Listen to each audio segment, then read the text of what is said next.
Okay,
let's do this fucking shit.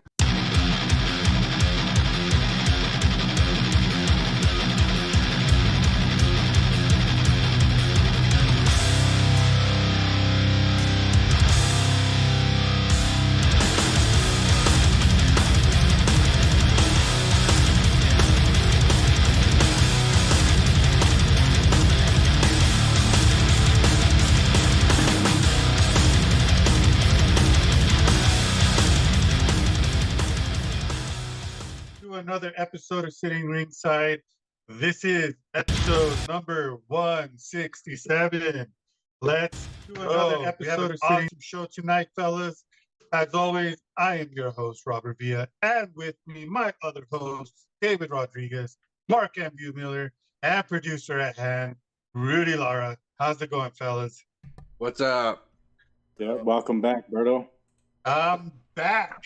Last week I was the Doe Show, and rightfully so, celebrating the 21-year wedding anniversary. So I had to take a little break and spend time with the wifey. It was a staycation, didn't go anywhere, but it was still nice being able to come home in your own bed and sleep. But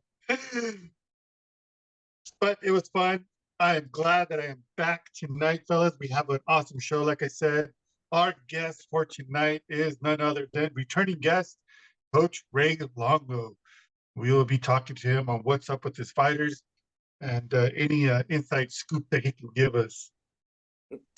Fellas, before we get started, like we always do, quick shout out to HKA USA, XFN, UMMAF, MMA TV, ESPN Plus, Fight TV, Flow Combat, everybody that we work with. You can find all of that at the website fightbookmma.com, especially for all the latest combat sports news. We got more writers jumping on board.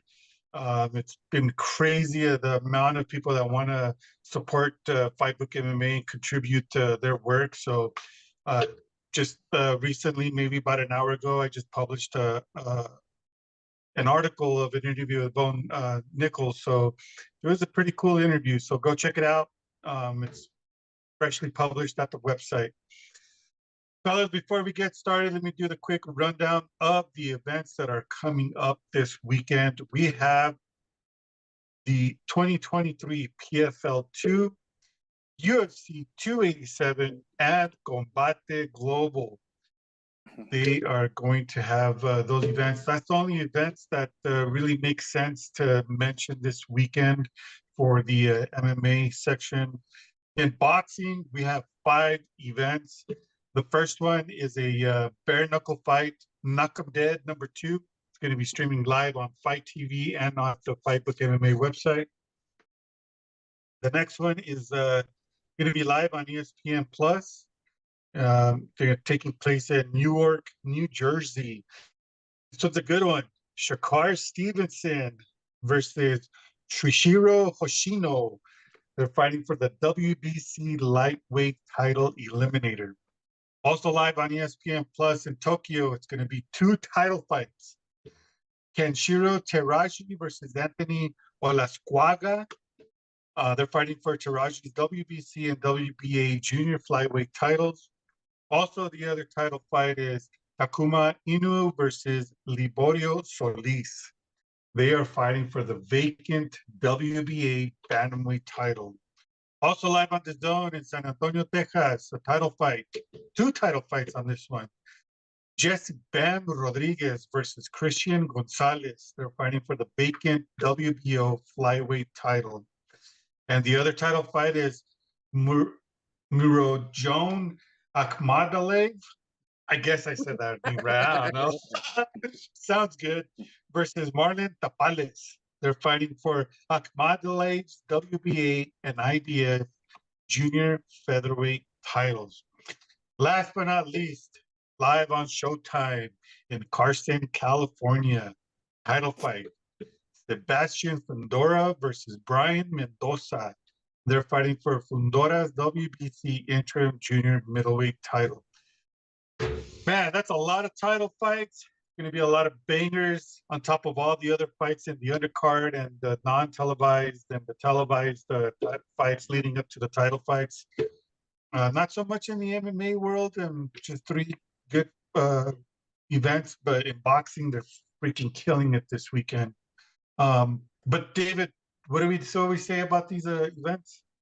Yeah, no, definitely. If you can't pronounce all those names properly, you're not a real fight fan. But yeah, if you're not watching every single minute of every single round of every single fight on all those events that Rob just listed, and even if it's televised or not, you better just find a way to watch it. There's no excuses at this point. So. And Rudy, if we're not doing what on Fridays? You got to do the fucking Friday challenge. Otherwise, you're not a fight fan. There you fucking go, man. And then speaking of the UFC, like you said, Rob, there's a lot of there's boxing events that are pretty sharp.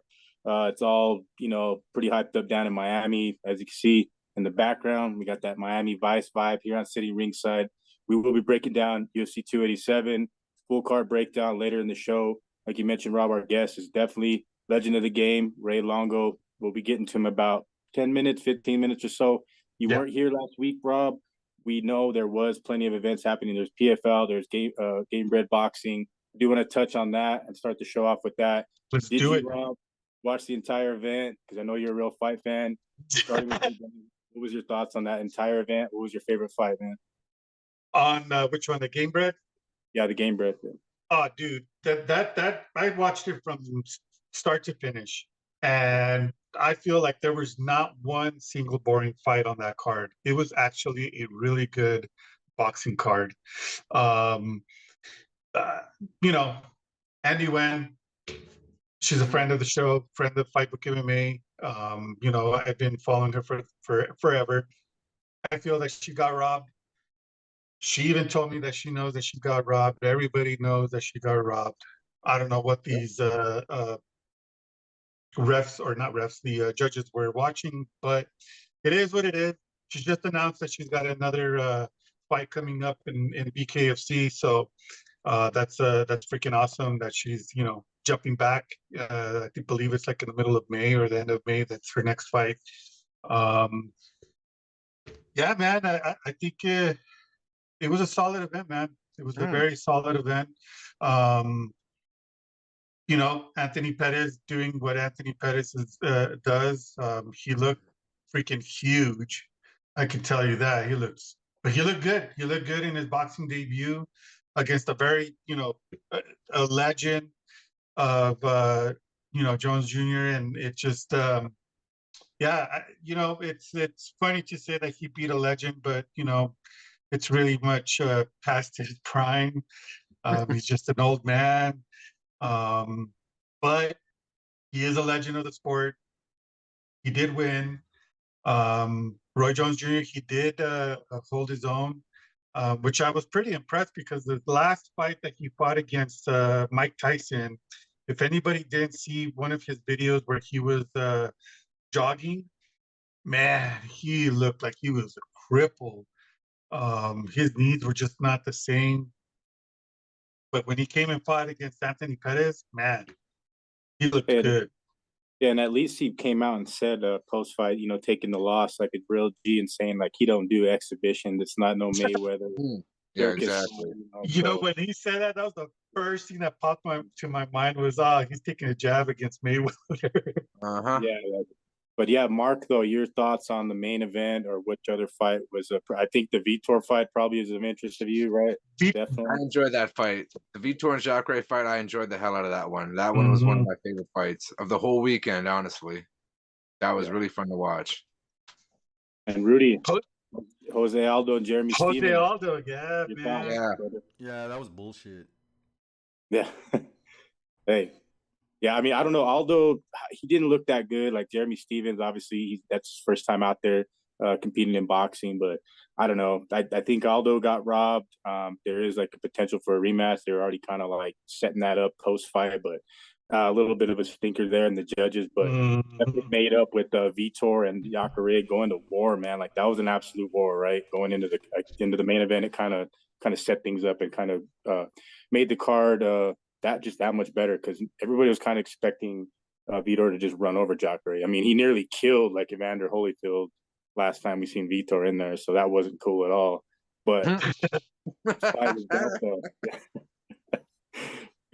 yeah, overall it was a great card. I mean, I tuned in, watched every fight, and I think the game bred boxing is going to give not only like these old school legends opportunities. There's probably going to be some up and comers that step up to the plate and if they're offered a fight against a legend or so, or just like Pettis did, there's going to be some great fights lined up. And I think it was a great event as far as what Jorge Masvidal had to say in the presser today as well. Yeah, man, I think with Game Bred Boxing, this is the fourth event that he's put on. I think the more events that he puts, the higher the caliber of fighters are going to be fighting on the main card. We talk about the undercard. Obviously, we're going to see a lot of up and comers, which is good because it's going to give them the opportunity to be able to get that win or get some sort of a boxing debut, pro debut in under their belt. Win or lose, it is what it is. But I think getting that opportunity with Game Bred, it's huge because a lot of these fighters, they try to get their debut with like Golden Boy or Top Rank or they don't give them that platform for them to be able to fight in. And then being live on what was it, UFC Fight Pass? Yep. So it's on Fight Pass. It's you're going to be on Fight Pass, and which millions of people are going to be watching. Yeah. Really good exposure. It's awesome, man. I like it. I like what Game Bred's doing with his promotion, and hopefully we get to see more banger cards like we saw this past weekend. Yeah, Rudy? Who do you guys think, or Rudy? Who do you think is a good matchup for Pettis going forward, staying in the boxing Game Bred world? So I don't know, man. Yeah, that's a loaded question. Yeah. Mm-hmm. Because I mean, Aldo Stephens again, I guess so, maybe. But like, what was supposed to be the matchup? It was supposed to be Vitor against Roy Jones, right? Yep. I think Pettis got chiseled in. It was sort of like a last minute replacement deal. But Vitor, man, you could pretty much put Vitor up against anybody, and that's going to be an entertaining fight. But yeah, the question for sure is Pettis, because I don't know, man. That's kind of because I know Aldo was in talks to maybe fight Floyd Mayweather. Like, we're living in crazy times, fellas. 2023. We could probably see fucking Mayweather against Anthony Pettis. Don't rule that out. Like, it just may in fact happen. Or Anderson Silva. That's the other guy that's out there that could fight Vitor in boxing, or maybe against Anthony Pettis. I don't know. Yeah. Quick shout out to Moniz Pabroa. he is actually watching right now from the Philippines. Nice. Badass. Thanks, Yeah, and I man. think, Really do appreciate the support.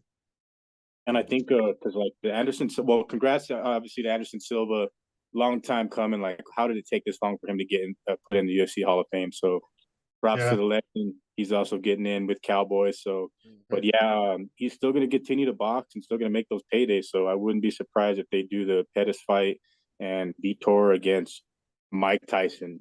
Do it, bucket. Why not, right? Yeah, but yeah, there was what else? The PFL event. Did you guys catch that? I mean Bellator. I know Mark, like the mullet, our boy Jeffrey, got Yeah, wrestled Soldier, down. honestly, the way he went out for his last fight to not even attempt a goddamn submission, like he could have went for a choke, or at least or something. But like, I just was not impressed at all with any of it. Like he didn't attempt a single submission in that fight. I think he had a half-assed head-on triangle at one point. It's like, really, dude, nothing.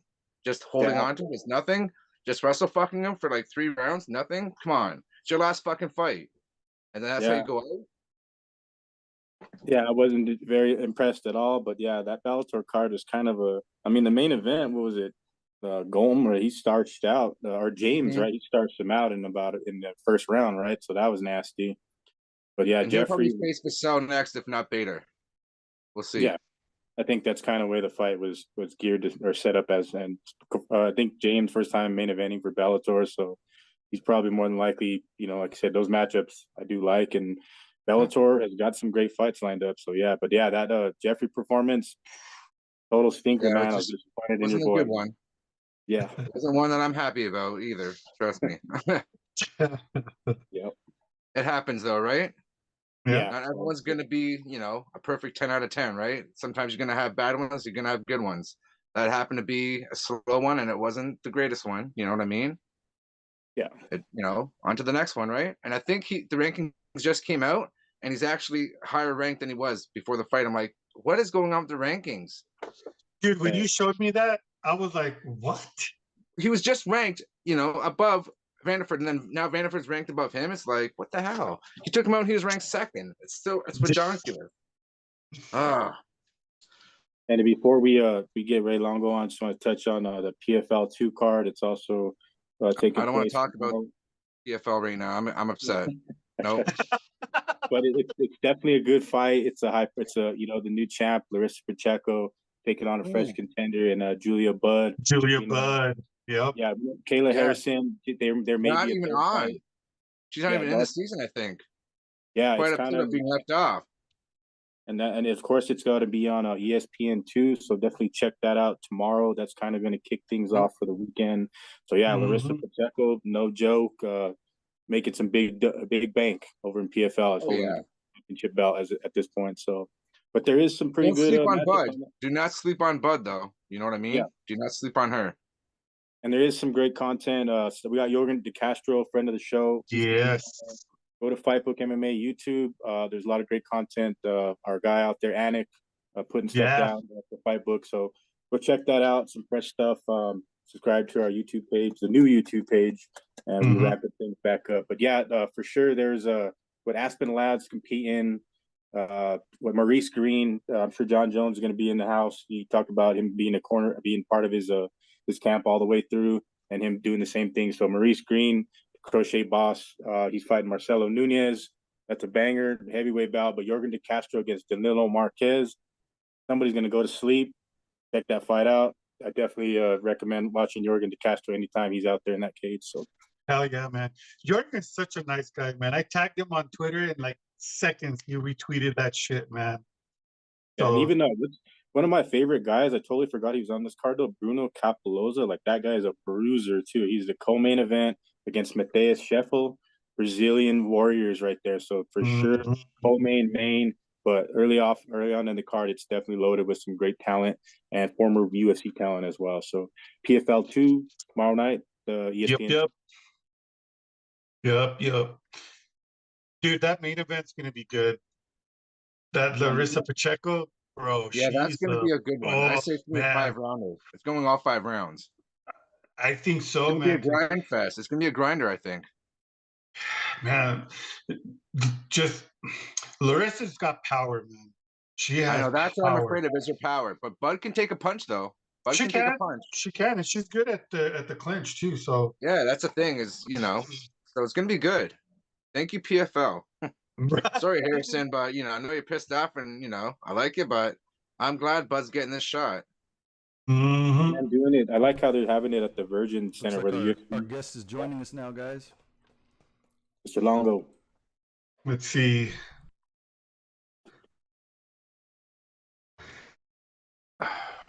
Let's see if we get his audio. There we go. All right, ladies and gentlemen, we have our returning guest, Coach Ray Longo. How's it going, brother? What's up, guys? How Hey, you doing? How's it welcome, going? welcome Very back good. to the show, man. We really do. We really love when guests want to jump back onto our show because that means we're doing something right. I was gonna say, wait, do you get a lot of people that don't want to come back on? No, Oh, they good. actually they actually text me. They're like, "Hey, can we jump back onto the show?" That's good. That's Yeah. good. So for these last I don't know couple years that we've been doing this show, or 3-4 years, I don't even remember. It's been forever. We have yet to have someone say no to come back. So Hey, really there do you go. appreciate it, man. We really do appreciate you jumping on. Anytime. Yep. Hey, and Ray, last time we had you, man, I mean, time just keeps flying by. Aljo was just fresh off a title defense. You were just here having dinner with the guys. And here we are again. We're just about a month out. Aljo's about to make that walk against Henry, closer to home, not necessarily a big travel across the country. But yeah, man, very excited for that matchup. Very high profile, high stakes. How much more comfortable is it only having to travel to Newark and not to Vegas this time around? No, I love the local shows, and this is considered a local show for sure. Even when Yeah. I promote shows in Atlantic City, it's 3 hours. This is way less than that. So it's good, and it's good for Aljo too. He gets to fight in front of his not his exact home, but it's close enough to where it's not stopping anybody from coming. So I feel good for him too, and he's in a good spot. He's enjoying life. He's training hard, and that's all that matters. Yeah, like you said, it's definitely like a home show because I know I did not know that Aljo wasn't allowed to fight in New York. Remember you mentioned to us last time on the show. Yes. So I was thinking that they were going to set up the fight for the Barclays Center. I had seen something about that in Brooklyn, but I remember you saying that wouldn't be in the cards for Aljo. But Newark, like you said, it's close to home. Everybody's going to show out, and Aljo's going to have a bunch of support and his team and everybody out there. So exciting stuff. I know it's been getting pretty heated between them, Coach. But what is that rumor about Cejudo having like a cut or something happened in camp, or is anything you could share with us about that situation? Man, I know nothing about that. I you know what? I'm not really my Instagram got hacked like probably a year ago. I never Oh got it back. no. Horrible, man. So I'm on there. When did you hear that? Yeah, it was last week sometime or so. We mentioned it on the show that was something Oh, in camp, wow. a cut, and I don't know how the severity of it was, but I know the fight's still intact. I mean, it's a huge fight, and it's a huge fight for Yes. the fighter's legacy. So I'd hate to be some type of replacement bout or so. And then on that note, I mean, your guy Marab showing out dominant performance a couple weeks ago. So man, it's getting pretty at 135. I mean, nothing but killers, and two of those killers, including the champion, are in your gym daily. So Which is unbelievable. Look, I'm a Marab. What a fight he had. I thought that was a masterpiece. I thought it was perfect. He got to prove why we call him the machine. just indeed. Unlimited gas tank. I mean, I think there were people that weren't sure he could push that pace for 5 rounds. And I've said this a bunch of times. He had another two in him for sure. At least another two. Wow. Crazy. Yeah, Yeah, no, I thought it was. He shut down a badass too. Peter Yeah. Young will, you see his highlight reel. He will hurt you. So hats off to Marab. What a great performance. Yeah, and the 35 division, like I mentioned, it's such a stacked division, all killers. I know there's talk of like the Umar Nurmagomedov fight possibly for Marab. Chito Vera just got beat by Corey. What matchup do you like? I mean, I know Aljo and and Marab, that's kind of not gonna happen. You know what I mean? We all kind of know that. Yeah, definitely But, not gonna happen. I like Marab and Sandhagen. I was happy when Corey called him out. yes, And indeed. Yep. I think that's a great fight. You know, and Umar, I mean, I'll be honest, I'll give you the backstory of that. After Marab won, which was what, like 3 weeks ago? Yep. Yeah, they called and offered him that fight for May 13th, so which is totally ridiculous. Isn't that That's- crazy? That's Without that's it, without that's yeah, that that's it's a quick. That's a well, quick turnaround. I mean, Nobody's thinking. I think it goes to show you how much they like Marab, which is they don't like him. You know what I mean? Because I mean that I think that's actually insulting, and I'm glad that he had a little injury because he's not going to turn down anything. But I spoke to his manager. So that's just unbelievable that they even would offer him that at that time. So we'll see. I like the Sandhagen fight. Yep. Did he get that injury climbing up the rafters going after that fan? That was No. awesome. No, I didn't even know he had the injury going in. He doesn't say a word. You know, like again, this is a guy that broke his toe in the gym. The bone of his big toe was hanging out, and he was laughing, running into the emergency room while he was filming it. So, Holy shit. you know, he showed it to me. He showed it to me last week when he was in. You know, so it looks like he's got, it's a little puffed up. He's got some swelling in there, but I think they said it would be fine. Well, he is definitely the machine, and like you said, injury like that with sideline fighters, or I mean, look at John Jones. He has that same injury that that happened against Chael Sonnen nearly 10 years ago, and it's still affecting him to this day, as recent as Yeah. His might have been a little worse. I don't know. That looked rough too that night. That was ugly. Yeah, Yeah. That was ugly. Yeah. But back to the Aljo fight, Aljo and Henry Cejudo. What's one thing that really just truly bugs you about Henry? And is one thing that you truly love about Henry Cejudo, Coach? Well, I'll tell you one thing I love about him. I love the way he breaks down fights. Super intelligent guy. Listen to him, when he's watching the fights live. He understands MMA really well. And I'll tell you, oddly enough, the things that used to cringe me, with him, I actually find entertaining now. So I don't know.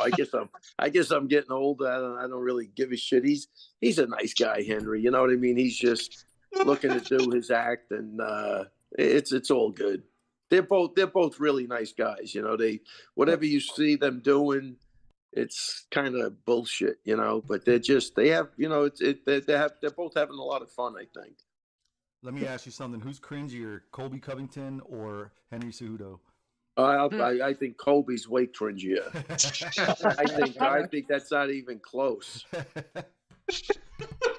Yeah, because I heard, Coach, I know you appear on the Anik Florian podcast, and they had asked you about the Colby Covington, like if him deserving the shot and just him going after John, and the comments that he made, like totally unnecessary. I think everybody can agree to that. But yeah, he kind of gets it out of line.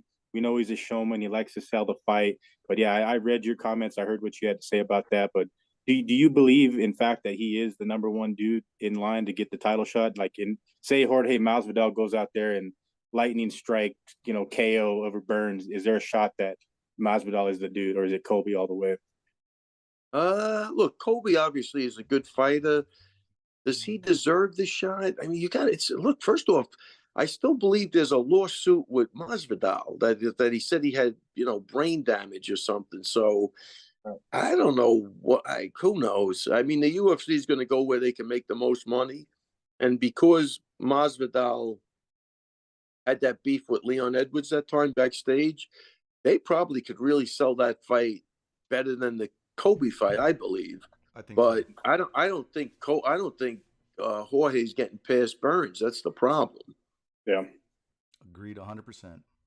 You know? Yeah, it's kind of like, I mean, the way he's going into the fight, I mean, he's got a lot on his plate. He's got we were just talking about the Game Bred boxing event. Yeah, I mean, last weekend. Like, did you watch the event? Did you take in any of the? Yeah, I didn't watch the event. I wish I would have, but I didn't watch the event. No. But that's a lot when you're promoting fights. Even if you have people you're delegating to, there's always problems. Your name's on it. He had the court case. I saw him on Rogan. Look, he's a fighter. He's going to go to fight, but Burns is a badass too. You know what I mean? And he wants it. So Kobe's made some money now, and I don't know. I think we'll find out. But I think that's why Gilbert's such a big favorite. Yeah, he definitely is the favorite, and I mean, yeah, it's sort of it's a grudge match. I mean, both guys are sort of familiar with each other. They have trained down in South Florida. Most of them guys have Colby included, and they all had their falling out or so. But it's all business once they get in that cage. And I agree with you, Coach. I don't think Jorge's getting past Burns. Burns, if he looks anything as close to as good as he was against Neil Magny. I mean, we know how good Neil Magny is. He went out there and just put the work on him, and nobody's really ever done that to him. So he's coming off some. Yeah, I agree with you 100% on that. 100%. I remember what he did to Khamzat Chimaev. They thought he was going to steamroll him, and Gilbert Burns. Yeah. I thought Gilbert Burns won that fight. Yeah. I'm going to tell you something. I'm pretty close with you, and I'll tell you what. 5-round fight. Burns is definitely winning that fight. So. Yeah, I look at the Khamzat fight as a big fight for him. That's why I don't think Jorge could get past him. I mean, he dealt with a really big guy who could hit hard, great wrestling, and I thought he was just fine in that fight. And Mark, you got anything for Coach Longo? Yeah. How come we never got the trilogy fight between George and Matt back in the day? I'll tell you, that's a good question. I have no idea. I guess they just wanted to move on. No, it was never even spoke about, to be honest with you. Yeah, I don't know. Good question. Good question. Go, Mark. Yeah. Go ahead, Robert. Right. So we talked a little bit about cringy, with Cejudo. We talked about Colby, They just love that spotlight and the way they talk. Now that the WWE and the UFC are merged, do you think we're going to see a lot more of that with fighters? Oh man, yeah. I mean, because we know the WWE, we know a lot of these wrestlers like to go up there and just want to own that microphone. We could possibly see Colby Covington in the ring. Because he's kind of like the WWE guy for the UFC. You know what I mean? Yeah. Unfortunately, I think you're spot on, which is horrible. But yeah, what is? Yeah, I wonder. I mean, look, Dana always wanted that model, right? But you can't control the narrative.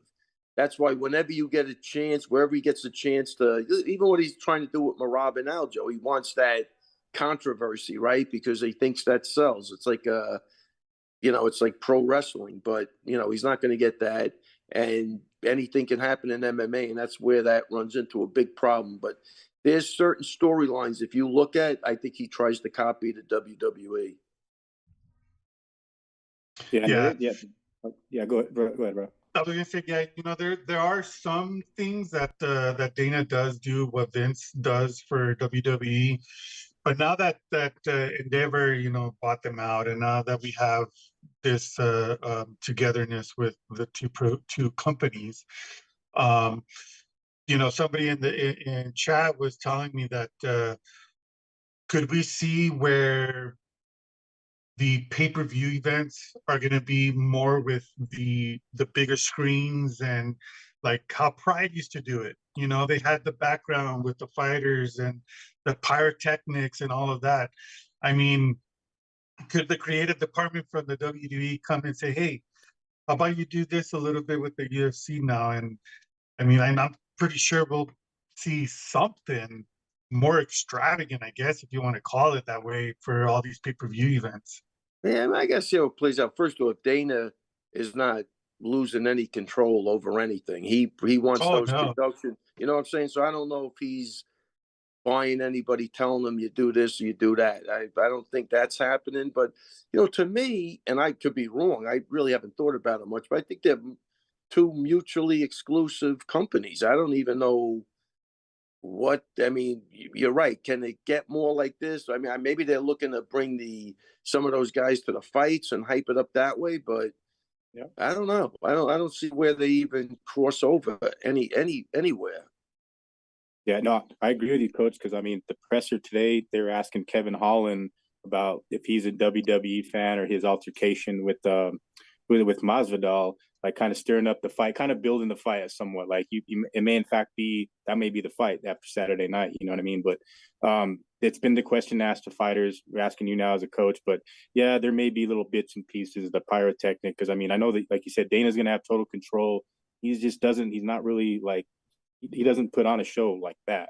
Like back in the day, they Right. may have had somewhat extravagant entrances. Like we've seen very few as of recent. Connor when he fought Chad Mendez, but like maybe Israel Adesanya here and there. But that may be part of it. But yeah, it's the burning question now. Like every fighter, oh, how would you transition to WWE? As if everybody's just gonna instantly just drop the belt. I'm going to WWE.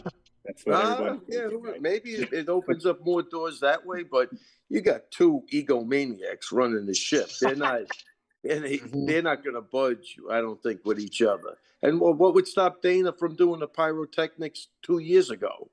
Yeah. You know, he's got to. You know, I don't think it's that much of a. You know, you just copy what the guy's doing, but we'll see. I don't know. I like again. I haven't thought about it, but I could be wrong. I just think it's another acquisition for Endeavor, and they'll make money off it. You know. Mm-hmm. Yeah. Well, having both companies working under one umbrella now, I hope, with them bringing in more money to the table, I do hope that they'll start bringing or paying the fighters a lot more, because it's about time. It's about that time that these fighters start making more money, because a lot of these fighters are just finding out their contract and they're going to be, going to PFL, trying to get that $1 million trophy, or they're going to go to boxing, Yeah, man. Then the money thing isn't that. The only way that shifts is if they unionize. I think. I don't think it would have happened already. Yeah. They don't need the WWE's money. They have enough money right now to increase everybody's salary without even denting their bottom line. So, and look, I've been, have fighters in every promotion. Honestly, even as bad as people complain about the pay, it's still the best show around, and it's still the place to be. Believe it or not, you get more, because you can market yourself for after you're done. Everybody knows who you are, I mean, the only fighters you're going to really know in the PFL are the guys that were already with the UFC. And kind of same with Bellator. It's not, there's just not even enough shows to remember the people, So, I just came back from a fight in Bellator, and I love Bellator. I love Scott Coker, but it's not the UFC. It really isn't. The perks and the little stuff, which I think everybody would rather have the money, it's still the best place to be, and I'm pretty critical of it, but I'm still telling you that, Yeah, I mean, the UFC is the main platform to be on, because that's what all these young up and coming fighters, that's what they strive to do, is to go and fight for the UFC, because they can say they made it, you know what I mean? Even though they haven't won the title or whatever, but at least they can say, you know what, I worked 10 years, I fought for 10 years or so, yes, and I finally made it to the big show. I finally made it to the UFC. And, and like you said, what if they didn't win the title, but they go fight for another promotion? They'll always say UFC vet. Yes, 100%, because it's great for marketing. Exactly. Why do you think they pick those guys up? Because they could use it when they're pushing a fight. So it's kind of like a necessary evil. And if you do hit it right, you will do fine. Like most of my guys have done really well. Is it what they should have? Was it what they should have gotten? No, they should have definitely got more. But did they make money where they're going to be pretty well set for the rest of their life? Yeah, a bunch of guys did. Yeah, and that's always awesome to hear, man. I love hearing that. That. Yeah, I mean, like Matt, even back in the day with Surrey, he would say, "Do you think it's fair?" I go, "Yeah, I think it's fair. I don't think it's right." I mean, and there's two different things. Yeah, it's fair. You made money, but you should be cut into the pay-per-view. Back then, I don't even think they had points. And he sold that second GSP fight Oh, big time. You know what I mean? Even yeah. first thing Dana said to me when he came in the octagon, he said, "Oh shit, he did a great job selling this fight." Nothing even about the fight. It was just the way Matt sold it. And should have been probably rewarded a little more. He made money and he's happy. He's doing great now, but he should have made more money for sure. And has Aljo's camp been mostly up there in New York? I know he lives in Vegas, right? And last time it was a little bit back and forth, but how's the camp situation this time around? No, he's started out in Vegas. I think he's doing a week in California. Then he was here last week, I think, and then he went to California. And then he's going to finish up the camp here, which is good. He looked great when he was here, so he's doing the right thing. And then a question about, first of all, a guy you're very familiar with. We just talked about it. He's officially being inducted to the Hall of Fame. Anderson Silva ties to your guy, Mr. Chris Weidman. What is your thoughts on Anderson and why did it take so long? We were thinking Yeah, again, I don't know why it took so long, but just an icon, a legend. He did a lot for the sport. Again, everybody knows who Anderson Silva is. More than a lot of other people. So, yeah, long overdue. Maybe not that long overdue. I mean, things take time, I guess. It's just I'm happy to see all these guys get the recognition they deserve. Yeah, and then on that note too, they're always going to go hand in hand. When we remember Silva, we're always going to remember Chris Weidman. I know Chris is planning to maybe come back this summer, International Fight Week or so. Is there anything you can share with us about Chris potentially getting a fight and something lined up here soon? I mean, I can't really nothing I could share. I mean, I spoke to him after the submission match. Even though he lost, he said he felt great competing. So I think he was just testing his leg out to see how it would be. But he hasn't mentioned anything about, he definitely wants to come back, but he hasn't mentioned anything to me. Everybody kind of moved out of the state, so it's hard keeping in touch with everybody now. I'm just glad guys come back. That's right. No, doesn't he live down in North Carolina or South Carolina? South Carolina, yeah. Right. Okay. You're training with Thompson, right? 2 hours away. Okay. Well, we got our buddy Chris Cook, our photographer. He's out there in those parts. Maybe they can kind of link up and make some happen, make some content go down. Without a doubt, get in contact with him. He probably would love that. Yeah. So I have a quick question for you, Coach. UFC is debuting their new gloves this weekend. Supposedly they're going to prevent eye pokes. Have you had a chance to see these gloves, or any of your fighters see them on? No. No, definitely.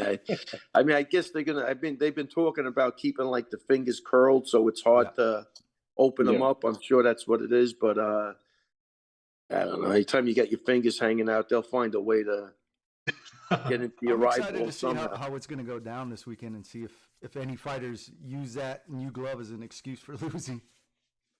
Yeah, right. Because I tell you, yeah, I don't know. I didn't see him. I'm sure I'm going to see him within a couple of weeks, but this is the first week they're doing it. Yeah, they're doing it this weekend. They had Gilbert Burns kind of showcase them this afternoon. And was that what it was? You can't really open them up to. Yeah, they're just kind of curved, so you can't really stretch your hands out. That might, that's a start. Yeah, Bellator did that. Bellator's gloves are kind of keep your hands a little bit curved. Mm-hmm. Yeah, they did do it first. Mm-hmm. Yeah, this was like, I don't know, like what, 7 years ago or something like that. Yeah, then I'm going to say then it's not going to work. I think guys are still getting poked in the eye in Bellator for sure.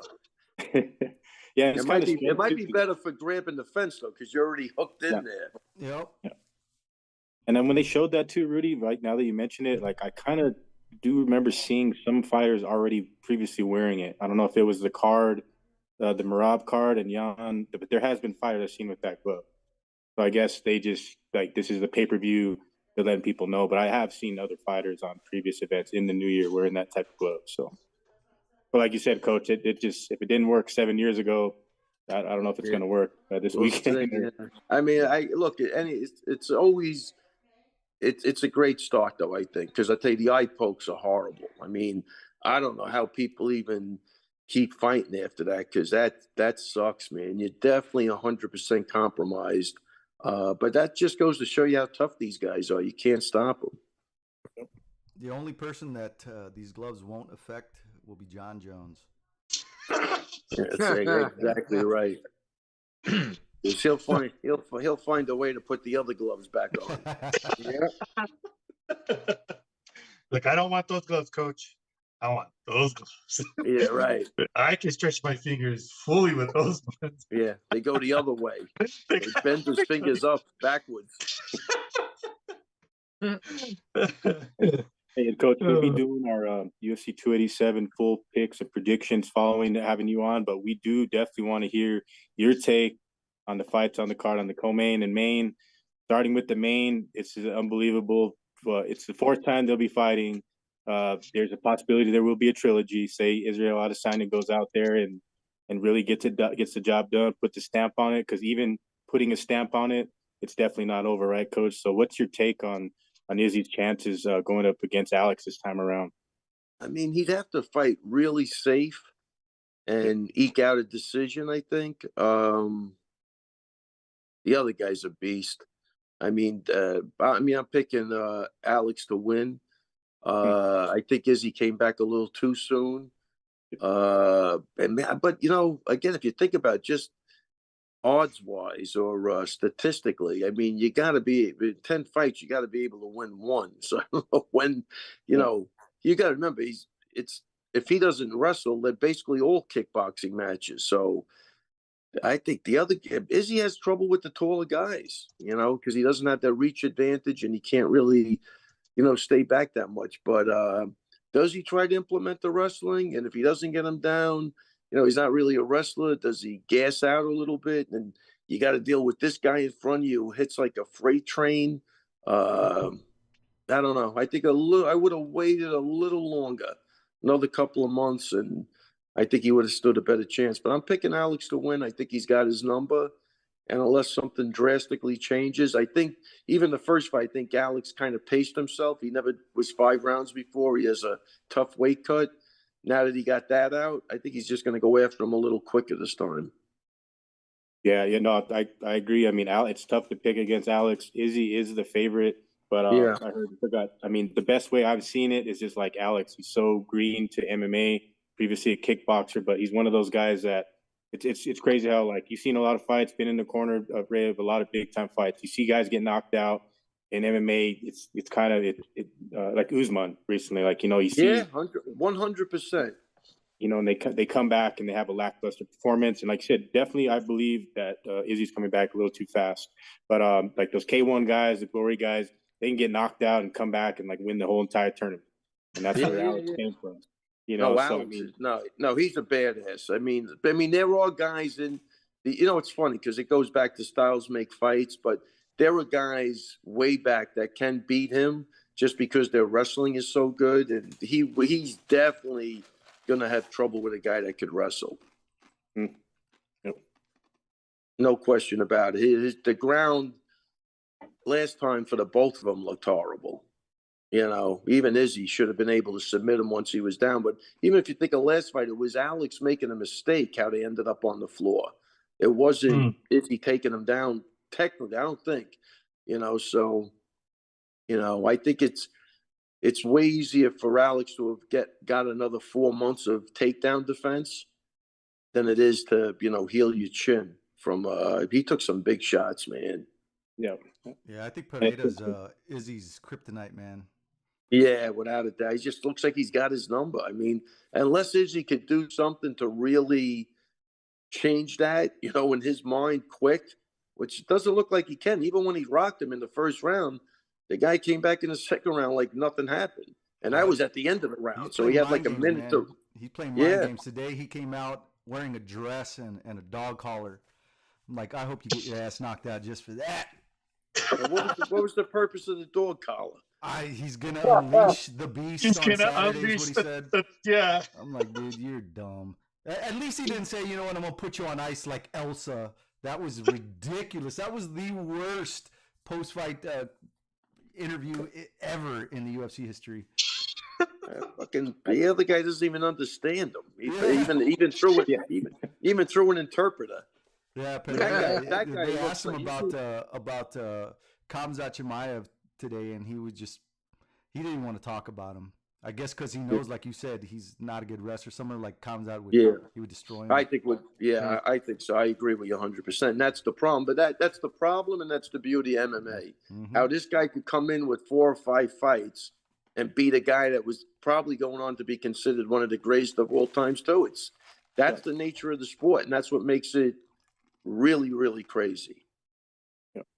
Yeah, and that's the way it is. I mean, you got Raul Rosa, 18 years old. He's kicking off the main card of the UFC, and that's the era that we're at now, Coach, too, where guys like that, the UFC's got high hopes on him. He's kicking off the card for a reason, so that's where it's at. I mean, I remember Chris coming in there, starching everybody out on the way up. Yeah. What was he, 12-0, 13-0 when he got the shot against the GOAT, defeated the GOAT, and it was all history after that. So, but yeah, you've seen tons of great battles, Ray. You've been in the corner of legends.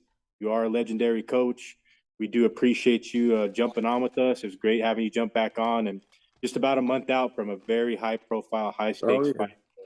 We're very much looking forward to it, and we got nothing but love over here at Fight Book MMA sitting ringside, and great to see Aljo and you guys make that walk out there in Newark. Awesome, man. Hey, thank you very much for having me on again. Anytime, guys. You guys are the best. Thank you, sir. Appreciate Take it. it easy, guys. Enjoy the rest of the night.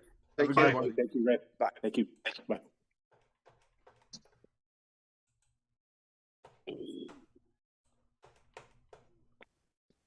All right. Awesome. Mr. Ray Longo. Awesome. Jumping back on, one of the legendary coaches of the game. And yeah, I mean, he broke it all down. Guy's been in there, big time fights, brought up his dudes. You know, they made a mark on the sport. So always a pleasure to have Ray on the show. And hell yeah, man. Calling it out, calling the way it's supposed. I mean, Izzy, man, Rudy, like you said, doesn't sound good at all on the mic. I don't know, man. I think, Alex is about to go out there and just put a stamp on it, right? He took that man's soul, and Izzy's coming back to try to reclaim that soul, and this dude's just not. It's not gonna happen. This is gonna be like Tito and Ken, where he's gonna have his number every fucking time. He fucking like Ray Longos just said, he came back too quick, man. When I saw that this fight was happening this weekend, I'm like, bro, are you serious?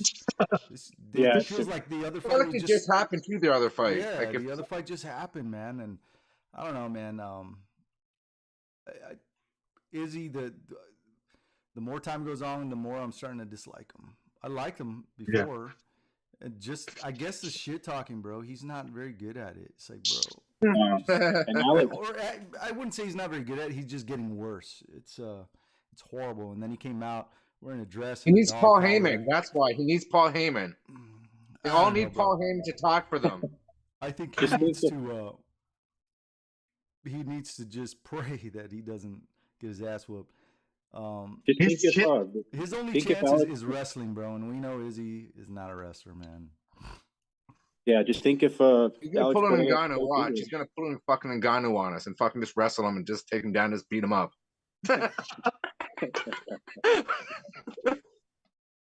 Oh man, but I mean, yeah, we shall see. That may in fact be the case on Saturday, Mark, but hopefully not. But no, hopefully not. Obviously. We will be talking. Yeah, let's get right to it, guys. UFC 287 prelims are on ESPN. You got cable. You watch the prelims, and you got to pay the cost to be the boss. Pay-per-view. What is it, like $99 now these days? So, I think it's like $80 for a pay-per-view now. But they're returning to Miami. It's actually been 20 years since they've done a show down there, which is incredible. Like I totally thought there was a Miami show. Yeah, it's at the Miami Heat Stadium. 13 bouts slated. Let's start with, of course, the poster grade. What do you guys think of that poster?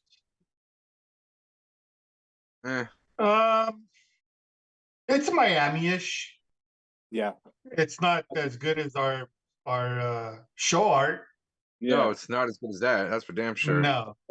Our show art is like, it just, But see, I'm confused though. I thought it was Pereira versus Burns. You know what I mean? They lined him up. That's true.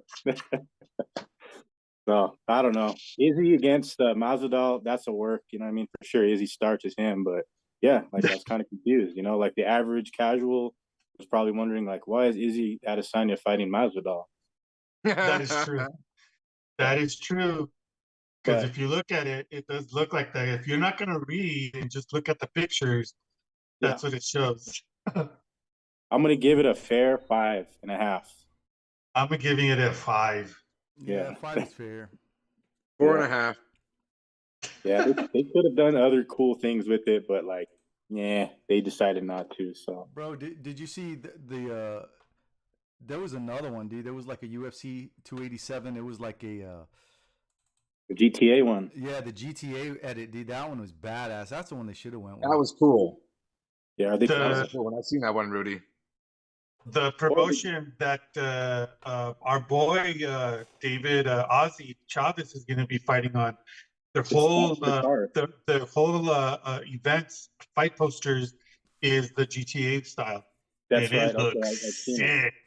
Yeah, I seen it. That's right. That event is in Colorado, right? In Colorado, yep. Okay. And I think what is it? What did I see? Oh yeah, the presser. Didn't Luke? I totally forgot Luke Rockhold and Mike Perry, and that is going down in Colorado. We talked about it before because the way Colorado, their athletic commission, they're able to kind of adopt different rules and that. So that's kind of been like the home place to book of like one championship is going to be there. It's sold out. And so, like, Fightbook MMA got credentials to cover the one championship. Yeah, so I mean, that place, it's been sold out for a while. So nice. Yeah, so Fightbook MMA is going to be in the house in Colorado covering the one championship. But back to UFC 287, I guess we're doing the full card, boys, start to finish, man. bottom to top. Starting the night off with women's prelim strawweight fight, Sam Hughes against Jacqueline Amorim. And Sam Hughes is on a big slide right now. She's fighting for a job this night. Former Invicta champion, or no, LFA champion, I'm sorry.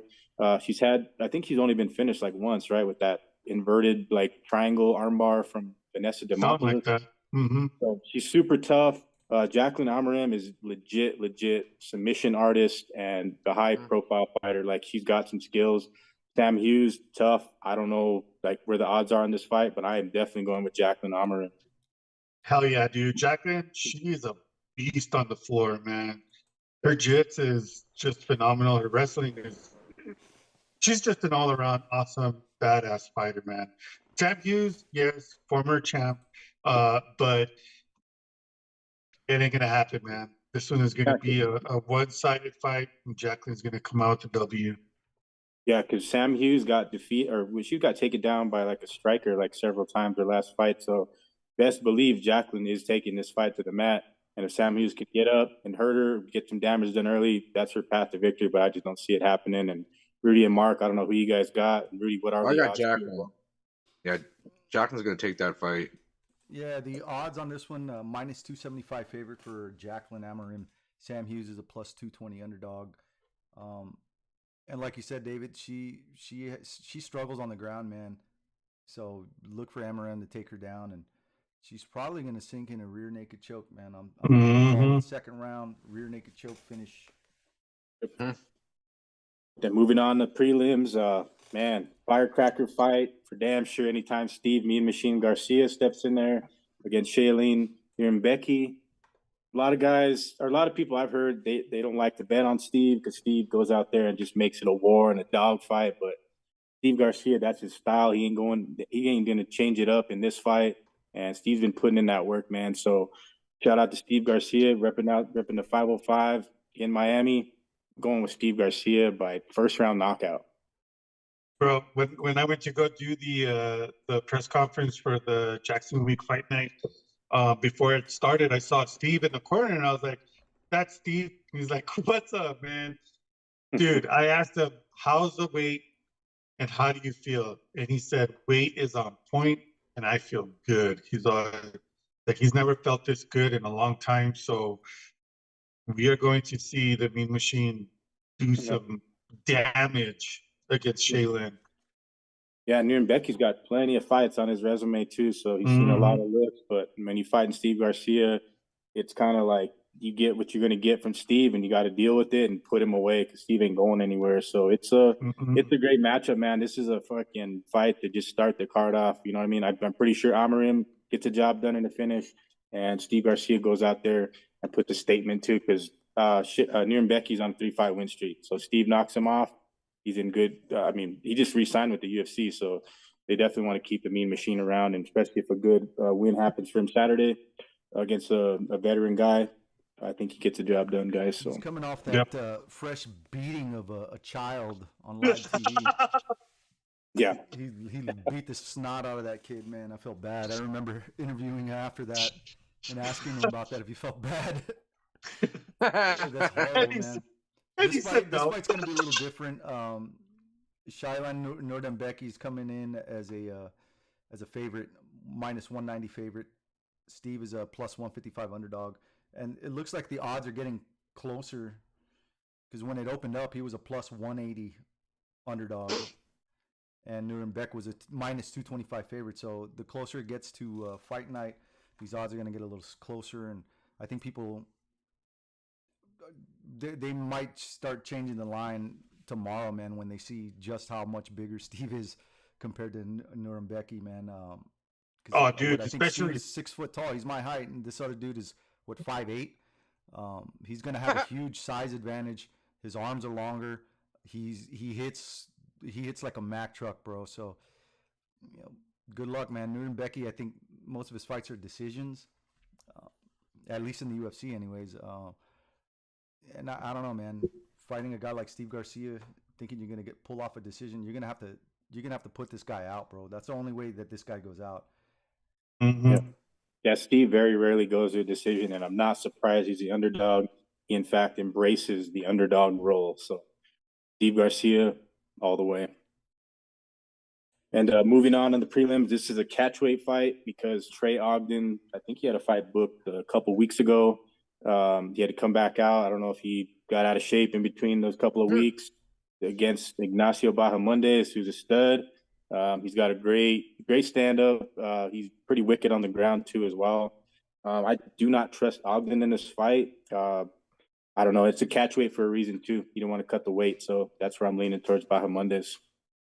I'm going for Ignacio, bro. Ignacio's a fucking killer. It's just like you said, with Trey Ogden not making weight and making it at a catchweight, could say that he's going to perform well anyways. So we'll see tomorrow in the morning when they go into the weigh-ins.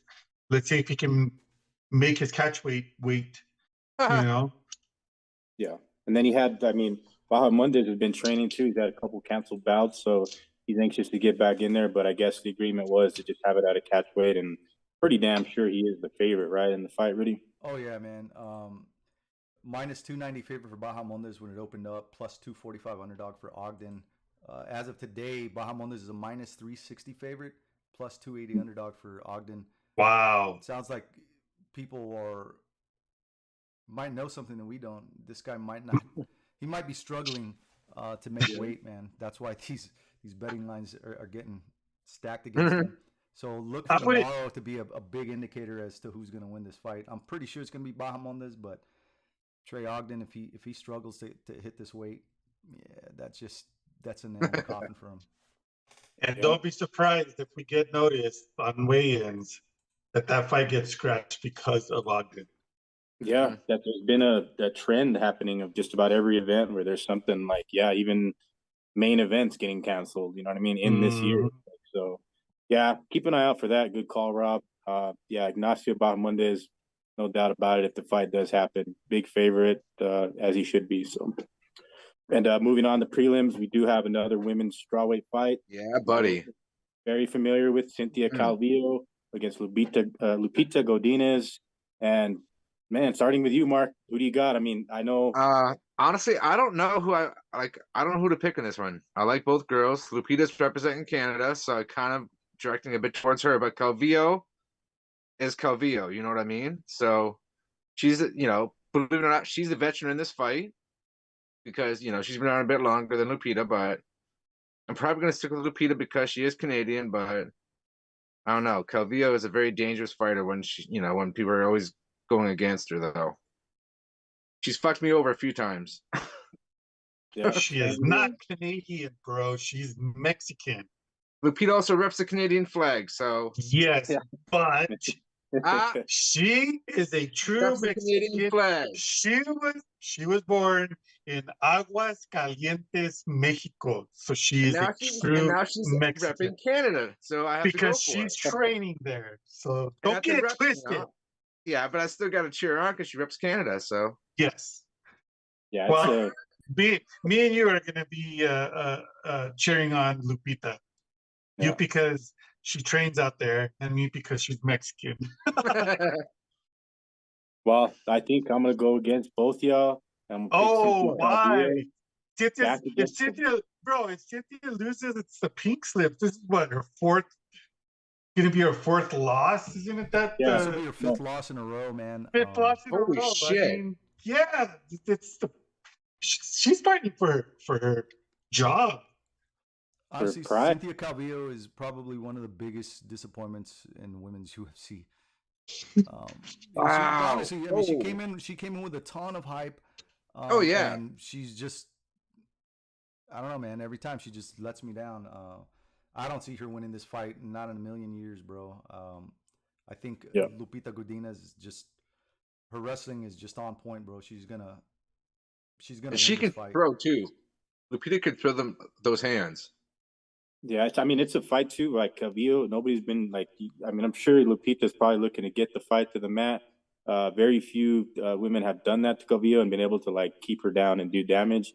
That's where the fight gets interesting for me because Calvillo's coming off losses to like the best, like Andrea Lee, was it Andrade? She fought who else? Chukagian. So she's got great resume of fights, but when she's up against the top competition, he usually takes that L. And I don't know, man. It's a tough fight to call though. It's like a coin flip fight, 49-51. But I will pick Cynthia Calvillo in the fight. Wow. Minus 290 favorite Lupita Godinez, Cynthia Calvillo minus 230 underdog. Yep. Yeah, Three against one. Yeah, we'll see. And moving on the prelims, the only heavyweight bout on the card, late replacement Carl Williams against Chase. He's going to stay here forever in the UFC, Sherman. Dude, Chase Sherman, it doesn't matter how he loses and how many fights he loses, he will still renew that fucking contract. Sam Alvey all over again, guys. It's Sam Alvey all over. We're losing out. It was supposed to be Chris Barnett. Like, how exciting would that have been? Barnett against Sherman. Man. But Carl Williams is a killer, and Chase Sherman just will not go away. So, what are the odds on the fight, Rudy? Sherman's the underdog, 100%. Right? Sherman is a huge underdog. He's probably the biggest underdog on this card. When it opened up, minus 500 favorite for Williams. Sherman was a plus 385 underdog. Right now, it's minus 425 favorite for Williams, and Sherman's a plus 320 underdog. It might get a little closer, but it's not likely. He's still going to be a huge underdog. I don't have Sherman winning this fight at all. No. Sherman, no. Carl Williams is going to lose. Carl Williams is going to go in there and just fucking lay some freaking hammers and drop bombs on him. And Sherman is not going to know what to do and lose. Yeah, well, I don't know about that, man. I mean, you gotta remember that Chase is a bigger, faster guy. He's got better striking. Carl Williams, like most of for a guy his size, dude, he's not a hitter, man. All his fights are like decisions. So, to say that he's gonna go in there and just steamroll Chase, I don't know, man. He might eke out a decision win. I think he's gonna win it by decision. That's a good call. I don't think he's gonna start Sherman. I mean, Sherman has a real good chance at actually winning this fight, man. Despite what people may think. That would be amazing if he could actually knock him out. Yeah, no, I'm going Chase Sherman by decision. Yeah. I mean that's a good call, man. Honestly, because you look at Carl Williams. Who has he fought? Lucas Brzeski, he won by decision. Jimmy Lawson won by decision. Simone Marini, this was back in his in his up and coming days. He won by KO. Another fight, Kyle Wright decision. Miles Amos decision.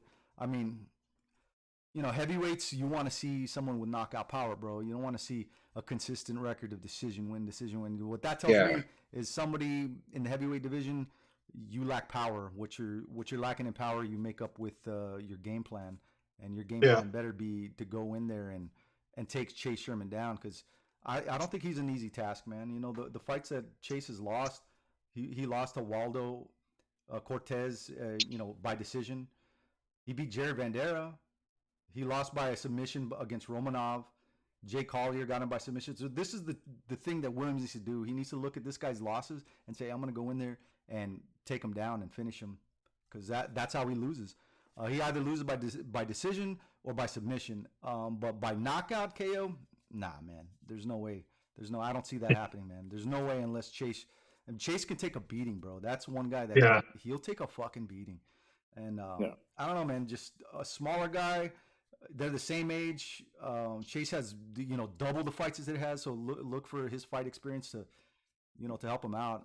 I still think that Williams will do just enough to eke out a decision win like he's been doing.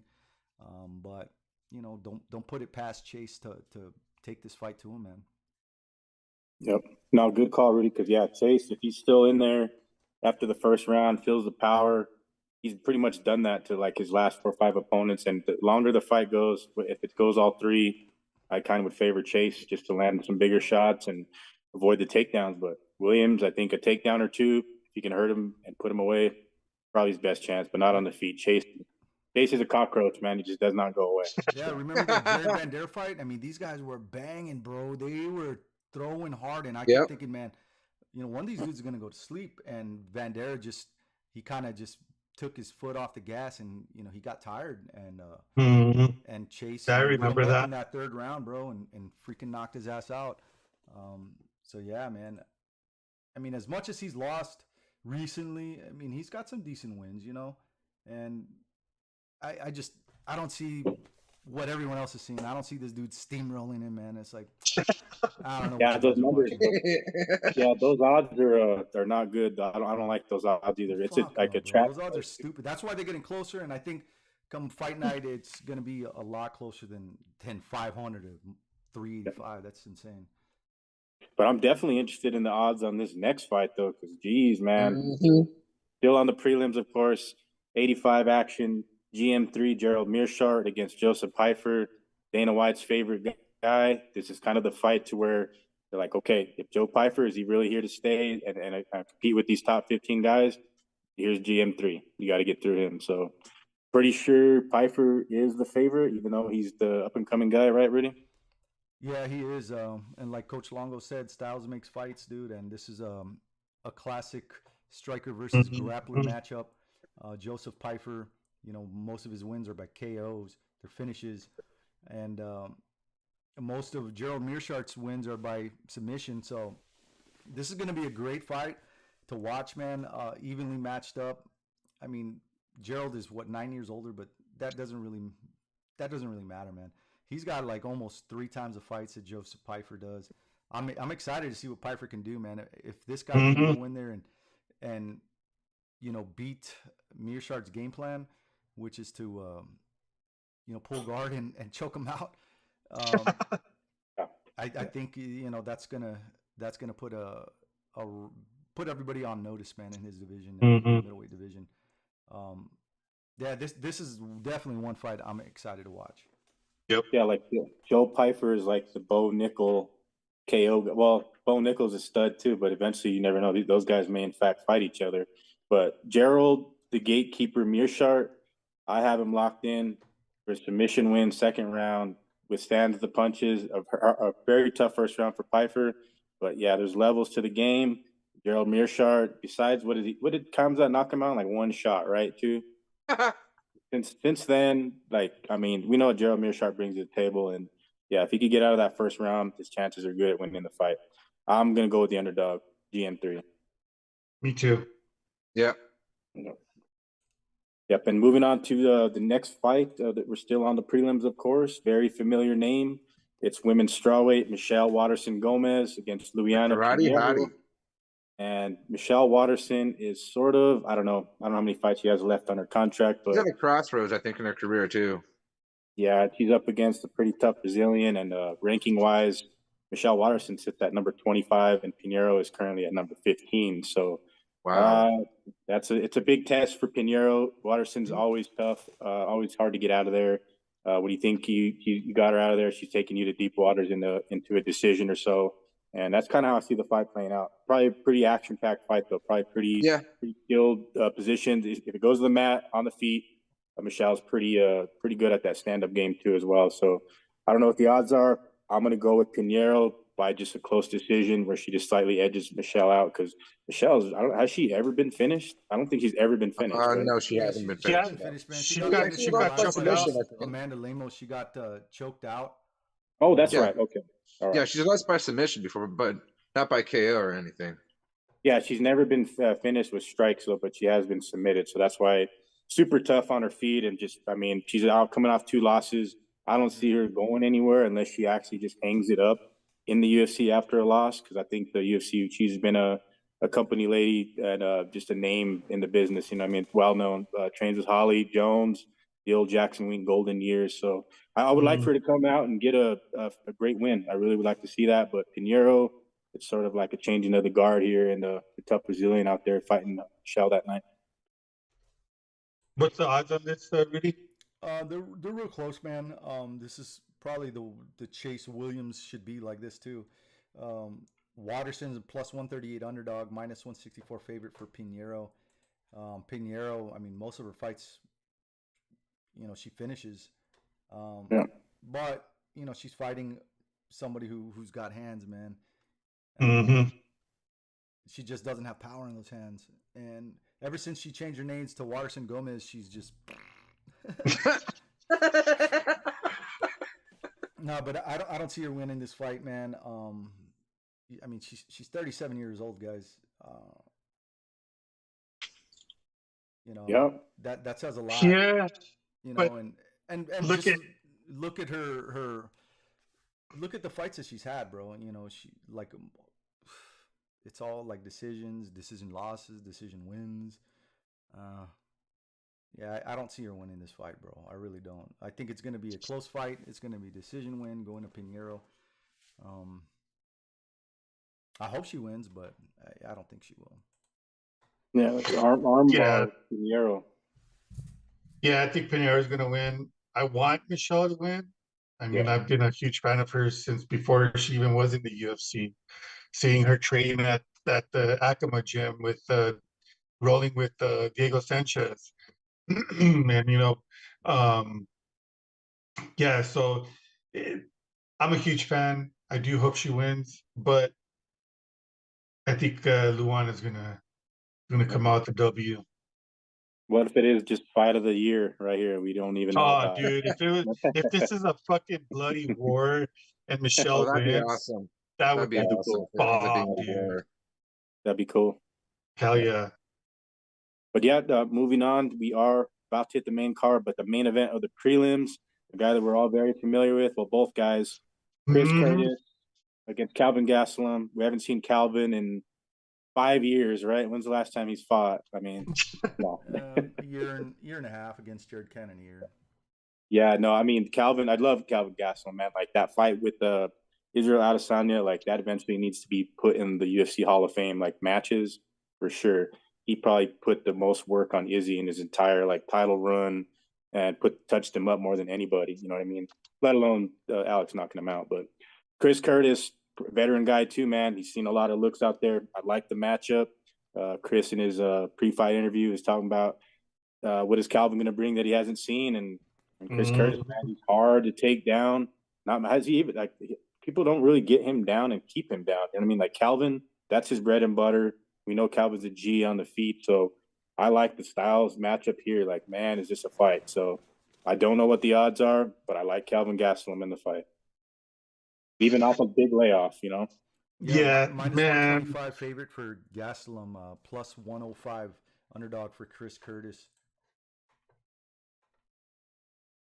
I'm going Curtis. Me too, man. I'm gonna pick Chris Curtis winning. I'm not a big Kelvin Gastelum fan. I mean, yeah, he's a good fighter and everything, but I gotta go for my boy, man.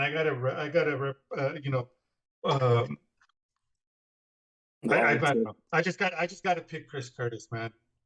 it's a super necessary booking because it's number 16 against 14. And Yep. man, it just seems like so long ago that Calvin fought. But I remember people were pretty harsh on him for pulling out of the last fight and that. But maybe he comes out and shows out and not making easy work of Curtis because Curtis is tough as nails, man. Like he's the action man for a reason.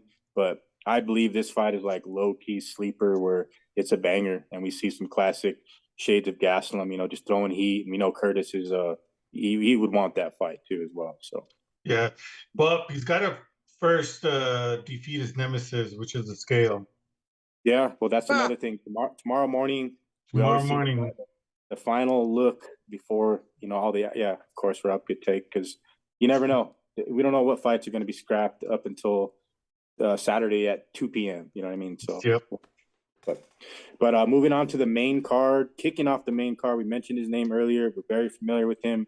Raul Rosas Jr., the young gun, against Christian Rodriguez. Super legit fight. I know my boy Eric Swan down in Clovis.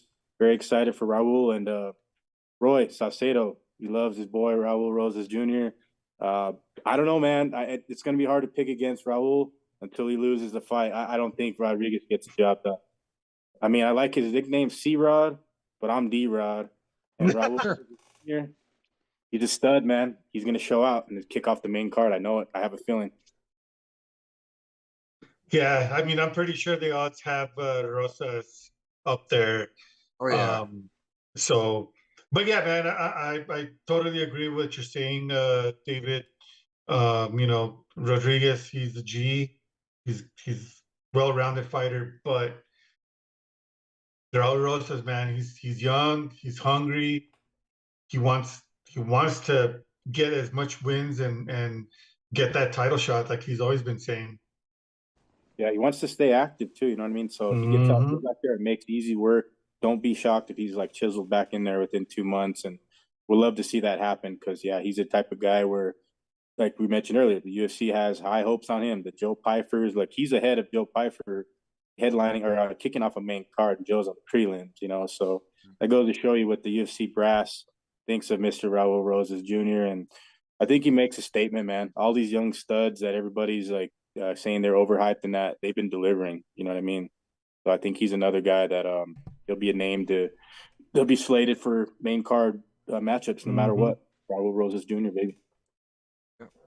Yeah, I got Rosas winning, dude. He's the Yeah. he's definitely the favorite in this. Minus 250 favorite, plus 195 underdog for Christian Rodriguez. They're both up and comers. As far as who's got more at stake, it's definitely Rosas, man. He's got to prove he belongs where he belongs. And I don't know, man. I think that's just going to be a lot of pressure for Christian Rodriguez. And I don't think he's going to win this fight, man. I think he's going to get submitted, and I think it's going to be in the second round. Yeah, I like that pick. Yeah. Mark, who do you got? I got Rosa Jr. as well. Yeah, submission or just a decision? KO. I feel like he has to do it early, though. He has to do it early. A KO. Yeah. Rodriguez is well coached too, as well. So if Rosas goes in there and makes easy work, then I mean that's big. He's got to do it early though, because if not, it's gonna be a long night. Because I feel like C-Rod would make it a long night if he can't finish him early. I feel like he would make it a grind fight. Yep. Well, main card continues. All these fights are just absolute killer matchups. Like the pay-per-view is definitely worth it. This is a toss-up. The next fight. Kevin Holland. It's a toss-up. The Ponzi scheme. Santiago Ponzinibbio. Man, has he let me down so many times? But against Kevin Holland, this is a tough pick, man. I don't know. You guys start. Rob, who do you got, man? Well, I mean, let's talk about Ponzinibbio. This guy, he likes to throw the wild kicks, and he's the wild fighter. But when he does land, he lands. But fuck, man, he's gonna be fighting against Kevin Holland. I mean, you saw him at the press conference. He looked so relaxed and just having fun. And that's a dangerous Kevin Holland when you see him like that. So I think Kevin Holland's gonna come out with the win, man. Yeah, wasn't it supposed to be Ponzinibbio and Robbie Lawler, and then Kevin Holland got put in? That's what it was. So, but yeah, I would have loved to have seen that fight. I mean, well, Kevin Holland against Robbie Lawler would have been pretty epic, like either guy. But I don't know, man. This Kevin Holland, he looks pretty loose. He looks confident, and I know he's been working back with his striking coach, Derwin Lamb. He's a friend of mine on Facebook, and in Kevin Holland's original run, where he was like the Cowboy Cerrone, active, 5 fights in 1 year. He was pretty much training with the Lamb striking all the time, and that's where where he was knocking out what's his face, KO'd him in one round. Can't think of his name at the moment, but Holland, his bread and butter in this fight is a stand up. He does indeed want to take the fight down. A little bit dangerous there. Ponzinibbio's good, but Holland's definitely a high level black belt. But man, it's a tough fight. I love the matchup. I'm gonna go Kevin Holland. I'm gonna say Kevin starches him. Yep. Third round. Pretty. Well, Kevin Holland is a minus 245 favorite. Ponzinibbio is a plus 200 underdog. I don't see how those odds are like that, but whatever. I think it should be a lot closer. Kevin Holland, he's dropped 2 fights in a row. Ponzinibbio is coming off a win against Alex Morono. These guys are hitters, man. So I don't see this going to the ground in any way. I really don't. And this is a tough call, man. But I think Holland, man. I think Holland's he's gonna put a hurting on Ponzinibbio, man, and he's gonna take him out. I'm going with a second round TKO stoppage for Kevin Holland. I'm expecting some crazy freaking kicks though and punches. I'm expecting some crazy stuff in this fight. Like, I'm expecting some crazy like video game type shit. Yeah, they're both going out there for the bonus. We know that. And that name that I was mentioning earlier was Joaquin Buckley. Joaquin Buckley was just tearing through everybody. Holland KO'd him with a jab. You know what I mean? And that's why I said his striking, that coach that he's working with. I know he's there in Florida, and that's where Kevin Holland does most of his damage is on the feet. But he has that black belt, and he has that that resume, man. He's fought tough competition, man. Vittori, Jacare, fucking everybody. You know what I mean? Kevin Holland has fought the names as of late, so I'm gonna pick him in the fight. I love the matchup. Main card. This is probably my favorite fight of the night. 135 is so stacked. Rob Font, Adrian Yanez. Adrian Yanez is undefeated in the UFC. Rob Font has dropped a couple fights. He's went the distance with Aldo, fought legends already. This indeed is a super necessary fight. Number 13 Yanez against number 11 Rob Font. It's gonna be a good fight, fellas. Adrian Yanez, man. If you don't know who he is, look him up. Yeah, no, look him up, man. He said he's in that Hagler Hearn state of mind. He's like, Rob Font's that bro. Fight where you got to be ready to go. He's gonna be right in your face, and he's gonna give it all he got. But I know our boy Jarrett. I know PK out there in the East Coast. They love their boy Rob Font. I hate to count him out in this one, man, but I don't know. It's a coin flip fight. I like Yanez. I'm gonna pick Yanez on Tapology. Yeah, dude, I'm picking Adrian, man. That guy is just a killer. A decision win war for sure. Yeah. Man, Rob Font's a 155 underdog, plus 155 underdog. Adrian Yanez minus 185 favorite. Yeah, it looks like the odds are going more in his favor, closer to fight night. I mean, the way I look at it, Yanez, he's a finisher, bro. Hell yeah, he is. His fights. Rob Font, he's a decision machine. Whether he wins them or he loses them, they go to decision.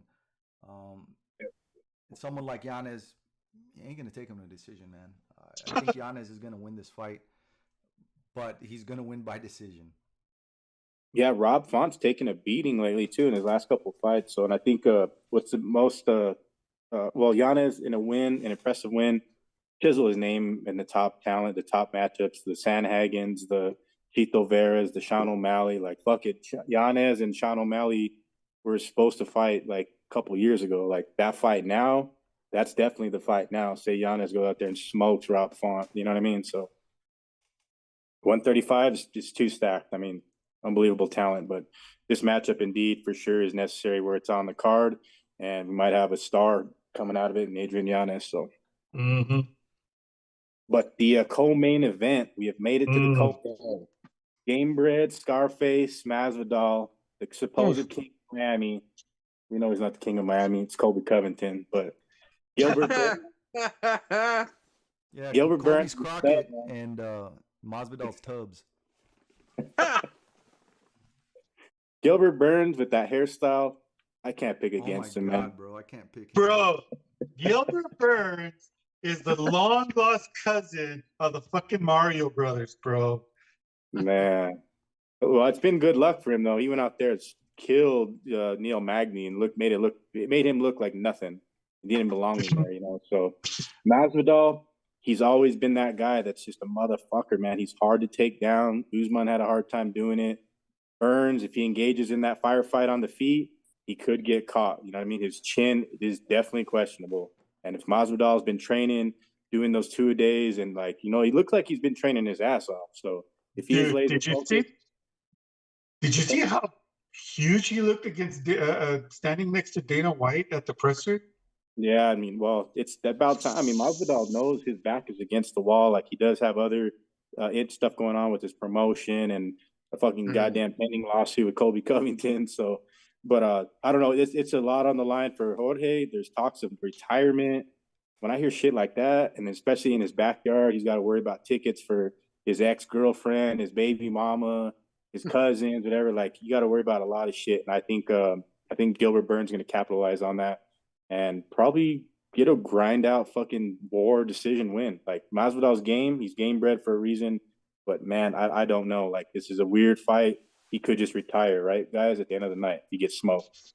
I mean, there has been talks. There has been word that George has been saying that this could be his last fight with the UFC. Look, if he does retire to Saturday night, win or lose, it doesn't matter. Him retiring is, you know, hats off to him. He's got his game bred boxing to worry about. I mean, he just had it this past weekend, and now he's fighting in a co-main event against the killer and Gilbert Burns. So, I mean, if he does retire, good for him. I think it's you know, 20 years in the game. It'll suck that he retires because a lot of people love watching Masvidal fight. Yeah. But I mean, he has been saying that this could be his last fight. So we'll see, though. We'll see. I think it will be his last fight. Gilbert Burns, minus 500 favorite, plus 360 underdog for Masvidal. And that's for a reason. Masvidal, he's dropped 3 in a row. Gilbert Burns, he won his last fight. I'd say he's won 3 in a row because I don't think he lost that fight against Chimaev, dude. I think he touched him. No. And if he beat Chimaev, imagine what he's going to do to Masvidal, man. I think Burns is going to go in there and make a statement. I don't think it's going to be a decision. He's going to go out there and finish him, and I'm calling it now. Submission, round number 2. Yeah, that's box him up and submit him. Yeah, like a ground and pound or something too to put Masvidal away. I could see that happening because for sure Burns is going to land some type of takedown or trip and put a hurting on him. But Masvidal on the feet, we know what he's capable of doing.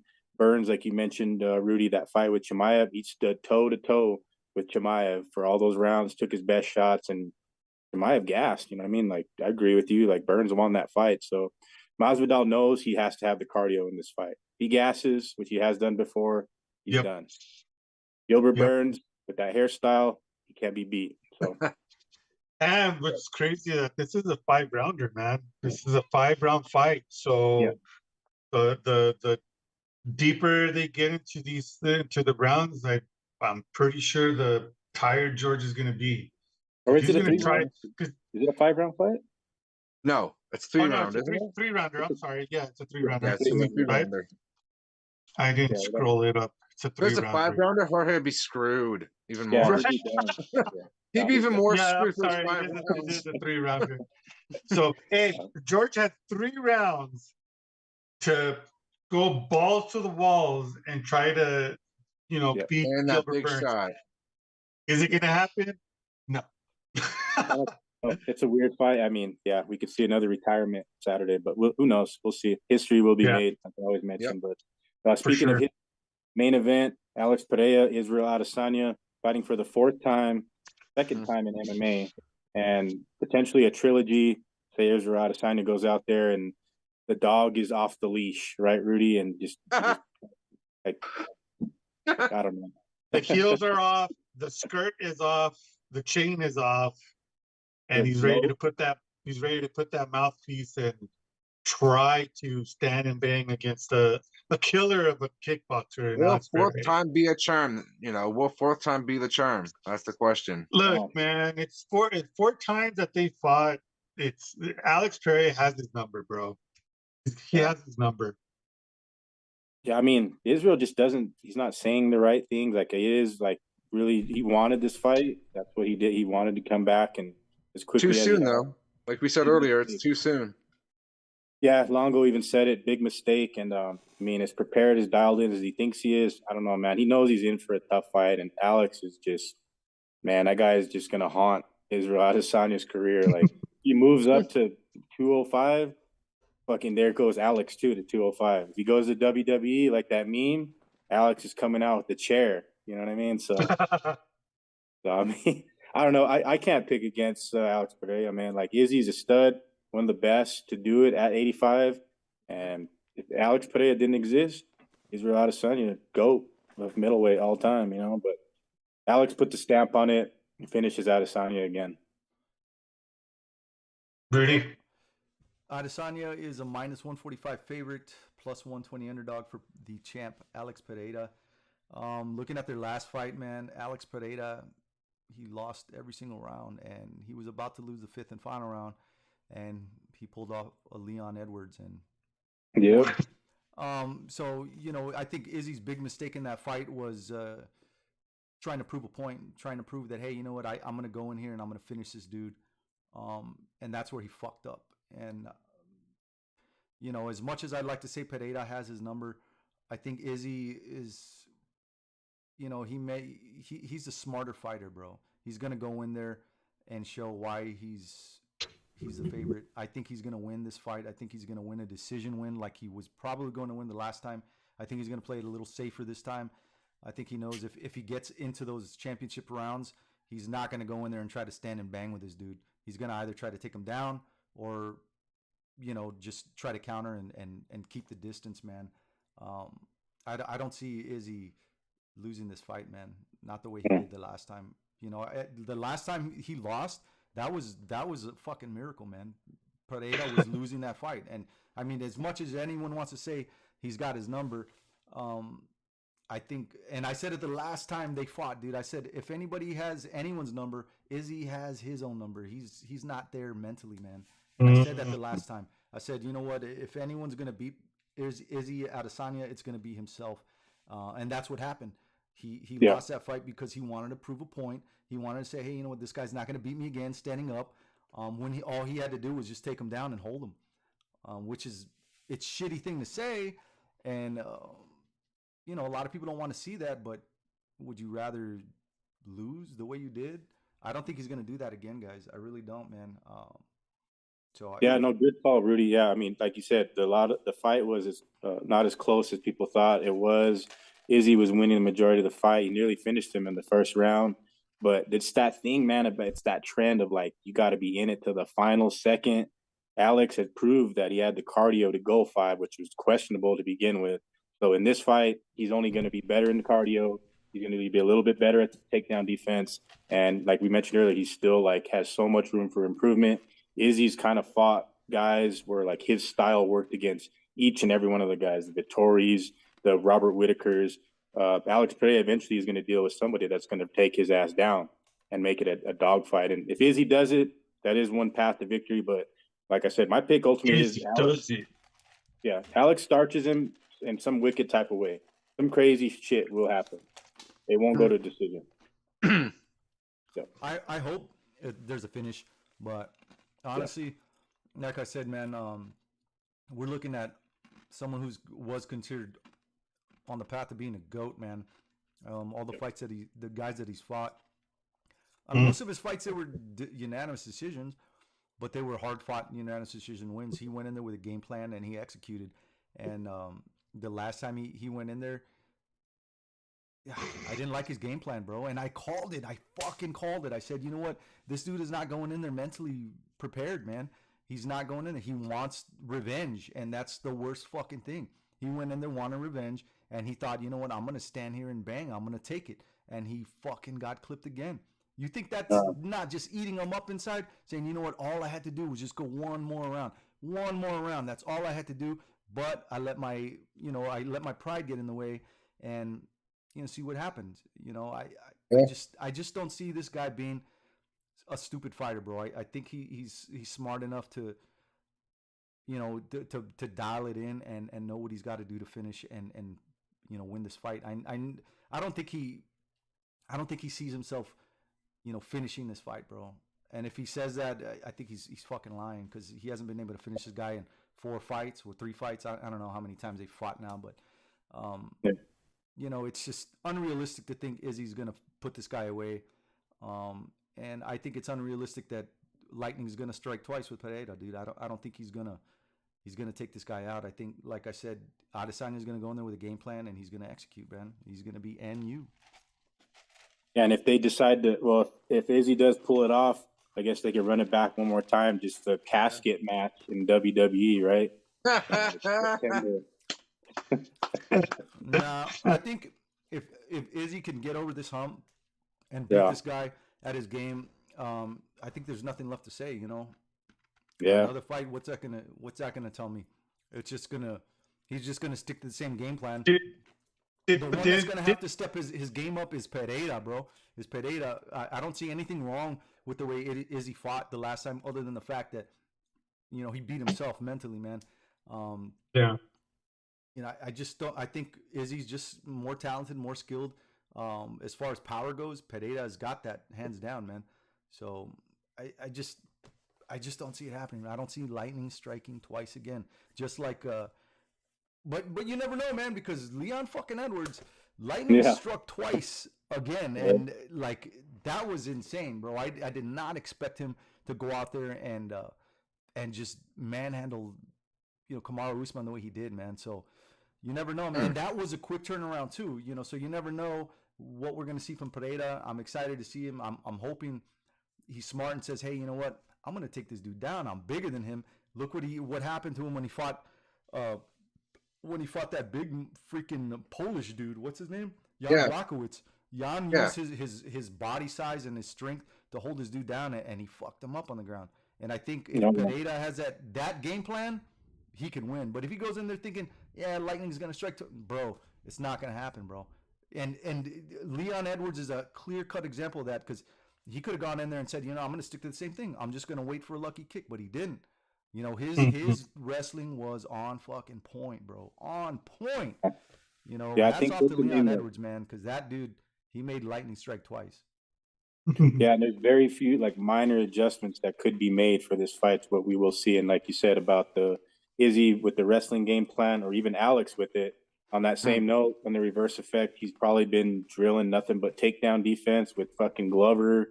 And but Chuck, he's had the Chuck Liddell fucking haircut 2 weeks ago. So dialed in, man. And I guarantee you at the ceremonial weigh-ins tomorrow, he'll be painted up and scaring all those little promoters that are on the stage and shit, just like last time. So Vince is gonna love that shit. Watch. Yeah. Oh man. Well, he could walk out to the Undertaker and just reverse troll Adesanya too. So you never know. Yeah. Yeah. But that does wrap up UFC 287. History will be made, fellas. And yeah, you better be watching every single second, every single round of every fight, or you know what? You're not a real fight fan. Right on. Well, awesome show, fellas. Thanks to Coach Ray Longo for jumping on and being a guest with us again. It's always a pleasure having him on. And so thanks for everybody that's watching and or listening. We really do appreciate it. David, you know what to do, man. Yes, sir. We did have Outside the Cage news and some fight bookings. We'll get to them next week. And look forward to next week's show. We will have our boy, the amigo, Fer Padilla, will be joining us. He's fighting Oh, yeah. April 29th, Julian Erosa, making his debut. Finally, our boy getting his shine. Be looking forward to talking to him. But another Thursday night in the books, boys. If you want all the latest combat sports news, go to fightbookmma.com. Thank you, everybody, for watching and or listening. For myself, Dave Rodriguez, Roberto Villa, the boss, Mark Amby Miller up north, producer at hand, Rudy Lara. We are sitting ringside. Enjoy the fights. We out. Peace.